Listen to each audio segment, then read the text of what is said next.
Recently car जलने के कुछ वीडियोस हमारे सामने आए हैं जिसमें टाटा, किया, hyundai, वॉल्वो जैसी कंपनीज के नाम भी शामिल हैं और इन सभी इंसिडेंट्स में कोई रिपोर्ट सामने नहीं आई थी सिवाय एक केस के जहां 1 साल पहले टाटा पंच जल गई थी और डिटेल्ड थर्मल रिपोर्ट में ये लिखा गया था कि उस केस में ना कोई मैन्युफैक्चरिंग फॉल्ट था और ना ही बाहर से कोई एक्सेसरी लगाई गई थी। वो एक एक्सीडेंटल इंसिडेंस था, मतलब रूट कॉज का पता नहीं लग सका था, पर टाटा मोटर्स ने इंश्योरेंस कंपनी को कंपनसेशन देने के लिए कहा था। हालांकि उस केस में ओरिएंटल इंश्योरेंस कंपनी ने कस्टमर को 1 साल से अभी तक क्लेम नहीं दिया है, ये कहते हुए कि वो एक मैन्युफैक्चरिंग फॉल्ट है तो कंपनी को इसे देना चाहिए। तो ऐसे कई केसेस हैं जहां फायर इंसिडेंट्स में लोगों को क्लेम नहीं मिल पाता है ड्यू टू वेरियस रीजन और साथ ही ना ही रूट कॉज का पता लग पाता है। आज का ये वीडियो आपको पूरा देखना बहुत ज़रूरी है ताकि आपको इस केस में कुछ क्लैरिटी मिल सके कि किस वजह से आग लग सकती है और आपको क्या नहीं करना चाहिए। तो 16 अप्रैल को एक टाटा नेक्सॉन ईवी के जलने का केस सामने आया था जो सिर्फ 9 महीने पुरानी थी।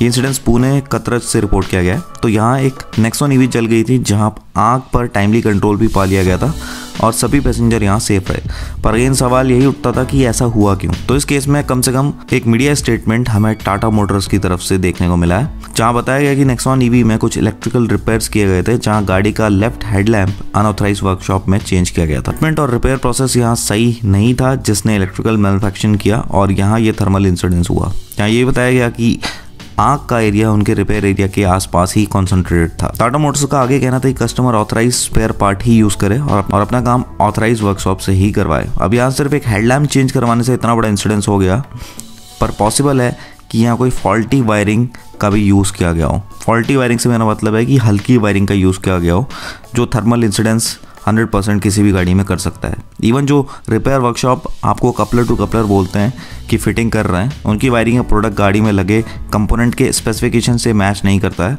और ऐसा कुछ देखने को मिल सकता है।